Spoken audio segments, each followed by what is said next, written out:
ओम श्री गणेशाय नमः। नमस्कार बंधुगण, आपण मानंकु समस्तंकु आपणक निजस्व चैनल ज्योतिष दर्पण को मु हार्दिक स्वागत करुछि। आसंतु जानिबा कोन कहूछि आज आपणक राशि आपणक दिन। तेबे चलंतु सबुदिन परि भिडियोटी को आरंभ करिबा एक सुंदर सुविचार सहित। बंधुगण, जीवन रे आपण कदापि सेमानंकु अधिक ध्यान दियंतु नाही जेउ माने आपणकर पिठी पछरे रही आपणकर दोष कहिथांती, बरं सबु बेले आपण सेमानंकु अधिक गुरुत्व दियंतु जेउ माने आपणकर भल गुण सहित आपणकर दोष दुर्बलता गुडी को मध्य सत्यतार सहित आपणक आगरे ही आलोचना करिथांती। तेबे आसंतु जानिबा आजिर पंचांग। आज हेउची 15 मार्च 2026 रविवार, चैत्र मास कृष्ण पक्ष एकादशी तिथि श्रवणा नक्षत्र। आजिर राहु काल दिवा 10:05 रु अपराह्न 1:20 पर्यंत रहिबो।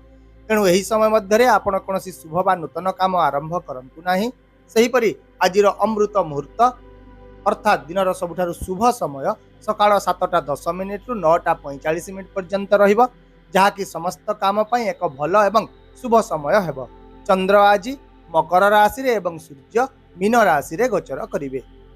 एबे आसंतु जानिबा तुला राशि पई आज दिनटी किपरि कटिबो।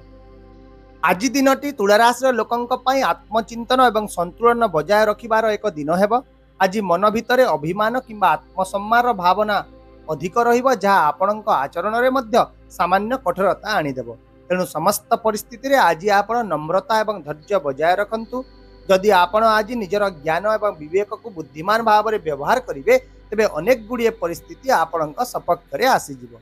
विशेष भाव में आज आपण घरोई मामला उपरे बहुत ध्यान देवे एवं निजर पारिवारिक मामला को ही प्राथमिकता देवे। यह छड़ा जदि आपण किछि समय धरी कोनोसी विषय को नहीं चिंतित रहिचंती तेबे आपण आज सेथिरु किछि आश्वस्ति मध्य पाइबे।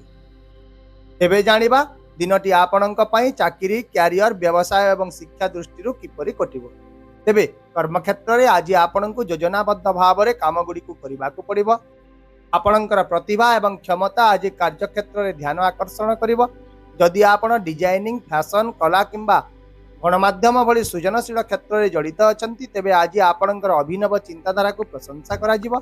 केतेक लोके कार्यक्षेत्र में किछि नूतन सुजोग मध्य पाइबे। तथापि आज कार्यक्षेत्र में किछि एपरि परिस्थिति सृष्टि होई पारे जहाँ पई आपणको निज भितरे संयम एवं कौशल अवलंबन करिबाकू पड़िबो। आउ मध्य आज आपण सहकर्मी किंबा उपरिस्थ अधिकारी सहित कथबार्ता करबा समय रे विशेष सतर्क रहंतु एवं जेकोसी द्वंद्व को एड़ाइबा को चेष्टा करंतु। सेहीपरि व्यावसायिक व्यक्ति मानक मध्य आज कोनोसी नूतन योजना कार्यकारी करबा पूर्वरु से विषय संपूर्ण सूचना ग्रहण करबा को पड़िबो। तथापि आज विदेश वाणिज्य किंबा नूतन संपर्क माध्यम रे किछि उन्नतिर सुजोग आसीबो। यह व्यतीत छात्र छात्री एवं युवक मानक पई आज दिनटी मिश्रित फलाफल देबो। तेणु आज सेमानंको निजर पाठ पढ़ारे संपूर्ण भाव में ध्यान देबा को पड़िबो। एबे आसंतु जानिबा किपरि रहिछि आज आपणकर आर्थिक स्थिति। तेबे आर्थिक क्षेत्र में आपणको सतर्क रहिबा को पड़िबो। दिनटी आपणक परिवार रो बजेट संगठित करिबा पई एक भल समय हेबो एवं जदि आज आपण निजर आय एवं खर्च मध्य संतुलन बजाय रखि पारिबे तेबे भविष्यत रे आपणकर आर्थिक स्थिति रे उन्नति देखा देबो। एहा छडा आज किछि विचाराधीन देय पाइबार मध्य संभावना रहिछि, जहाँ आपणको किछिटा आश्वस्ति प्रदान करिवो। यह सहित आज आपणक पई किछि लाभदायक पार्टनरशिप रो सुजोग आसीबो। किंतु जे कोनोसी निवेश करिबा पूर्वरु संपूर्ण सूचना हासिल करंतु एवं आज आपण काहाकू टंका मध्य ऋण दियंतु नाही। तेबे जानिबा आपणक स्वास्थ्य विषय। तेबे स्वास्थ्य दृष्टि आज आपणकू निजर स्वास्थ्य प्रति विशेष सतर्क रहिबा को पड़िबो। अत्यधिक कार्यभार किंबा मानसिक चाप आज आपणकू थकापन एवं हालुका जंत्रणा दे पारे।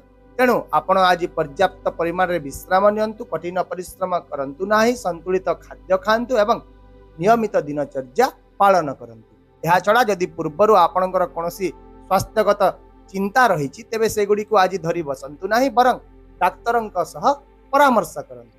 विशेष भाव में आज सोइबा पूर्वरु किछि समय शांत परिवेश रे समय बितांतु, जहाँ आपणक मानसिक शांति बजाय रखिबारे लाभदायक हेबो। वर्तमान आसंतु जानिबा आपणक पारिवारिक, सामाजिक, प्रेम एवं वैवाहिक जीवन आज किपरि रहिछि। तेबे पारिवारिक जीवन रे आज घरर परिवेश साधारण अपेक्षा भल रहिबो। आपण परिवार सहित किछि समय बिताइबार भल सुजोग पाइबे ଏବଂ ଆପଣ ଏକ ଉପଭୋଗ୍ୟ ଯାତ୍ରା କିମ୍ବା କାର୍ଯ୍ୟକ୍ରମ ଯୋଜନା ମଧ୍ୟ କରିପାରନ୍ତି। ଆଉ ମଧ୍ୟ ଆଜି ପରିବାରରେ କୌଣସି ଏକ ଗୁରୁତ୍ୱପୂର୍ଣ୍ଣ ପାରିବାରିକ ବିଷୟକୁ ନେଇ କିଛିଟା ଆଲୋଚନା ହୋଇପାରେ, ଯେଉଁଥିରେ ଆପଣ ଏକ ପ୍ରମୁଖ ଭୂମିକା ଗ୍ରହଣ କରିବେ। ଆଜି ଆପଣଙ୍କର ସାମାଜିକ ପ୍ରତିଛବି ମଜବୁତ ରହିବ ଏବଂ ଆପଣଙ୍କର ଲୋକପ୍ରିୟତା ମଧ୍ୟ ବୃଦ୍ଧି ପାଇବ। ଏହାଛଡ଼ା ଆଜି ଏକ ପୁରୁଣା ବିବାଦର ମଧ୍ୟ ସମାଧାନ ହେବାର ବହୁତ ସମ୍ଭାବନା ରହିଛି। ସେହିପରି ଆଜି ଆପଣଙ୍କ ପ୍ରେମ ସମ୍ପର୍କରେ କିଛି ସମ୍ବେଦନଶୀଳତା ରହିବ, କିଛି ଭୁଲ ବୁଝାମଣା ହେବାର ମଧ୍ୟ ସମ୍ଭାବନା ଦେଖାଯାଉଛି। ତେଣୁ ଆପଣ ନିଜର କଥାବାର୍ତ୍ତାରେ ସ୍ପଷ୍ଟତା ବଜାୟ ରଖନ୍ତୁ। ତା ସହିତ ଆପଣ ନିଜର ସାଥୀଙ୍କର ଭାବନାକୁ ବୁଝିବାକୁ ମଧ୍ୟ ଚେଷ୍ଟା କରନ୍ତୁ ଏବଂ ଯେକୌଣସି ଦ୍ୱନ୍ଦ୍ୱକୁ ଏଡ଼ାନ୍ତୁ। ଯଦି ଆପଣ ଆଜି ଧୈର୍ଯ୍ୟ ଏବଂ ବୁଝାମଣା ସହିତ ପରିସ୍ଥିତି ଗୁଡ଼ିକୁ ପରିଚାଳନା କରିବେ, ତେବେ ଆପଣଙ୍କ ପ୍ରେମ ସମ୍ପର୍କରେ ମଧୁରତା ହିଁ ରହିବ। ଏହାଛଡ଼ା ଯଦି ଆପଣ ବିବାହିତ ଅଟନ୍ତି, ତେବେ ଆଜି ଆପଣଙ୍କ ବୈବାହିକ ଜୀବନ ପାଇଁ ଦିନଟି ଏକ ସାଧାରଣ ଦିନ ହେବ। ତଥାପି କିଛି ଛୋଟ ଛୋଟ କଥାକୁ ନେଇ ଜୀବନସାଥୀଙ୍କ ସହିତ କିଛି ମତଭେଦ ହୋଇପାରେ। ତେଣୁ ଯଦି ଆପଣ ଶାନ୍ତ ଭାବରେ କଥାବାର୍ତ୍ତା କରିବେ, ତେବେ ପରିସ୍ଥିତି ଗୁଡ଼ିକ ଶୀଘ୍ର ସ୍ୱାଭାବିକ ହୋଇଯିବ ଏବଂ ଆପଣ ଦୁହିଁଙ୍କ ମଧ୍ୟରେ ପ୍ରେମ ଏବଂ ବିଶ୍ୱାସ ପୁଣି ଥରେ ବୃଦ୍ଧି ପାଇବ। ଏବେ ଜାଣିବା ଆଜିର କିଛି ସତର୍କତା ବିଷୟରେ। ତେବେ ଆଜି ଆପଣ ଶୀଘ୍ରତା ଏବଂ ଅଧୈର୍ଯ୍ୟତାକୁ ଏଡ଼ାନ୍ତୁ। ଭାବପ୍ରବଣ ଉପରେ ଆଧାରିତ କୌଣସି ନିଷ୍ପତ୍ତି ନିଅନ୍ତୁ ନାହିଁ। ଯୁବକମାନେ ମଧ୍ୟ ଆଜି ଅଯଥା କାର୍ଯ୍ୟକଳାପରେ ସମୟ ନଷ୍ଟ କରନ୍ତୁ ନାହିଁ ଏବଂ ଆଜି ଆପଣ କେବଳ ନିଜର ଲକ୍ଷ୍ୟ ଉପରେ ହିଁ ଧ୍ୟାନ ଦିଅନ୍ତୁ।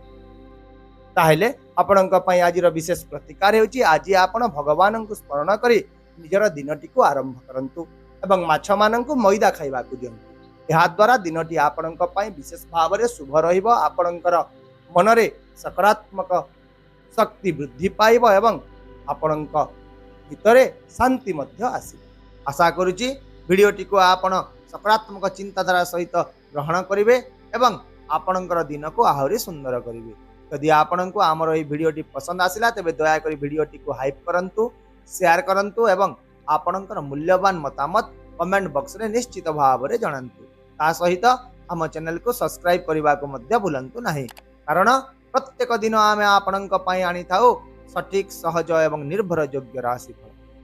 ତେବେ ଆସନ୍ତାକାଲି ପୁଣି ଦେଖା ହେବା ଆଉ ଏକ ନୂତନ ରାଶିଫଳ ଭିଡ଼ିଓ ସହିତ। ସେ ପର୍ଯ୍ୟନ୍ତ ବିଦାୟ ଦିଅନ୍ତୁ। ନମସ୍କାର। ଜୟ ଜଗନ୍ନାଥ।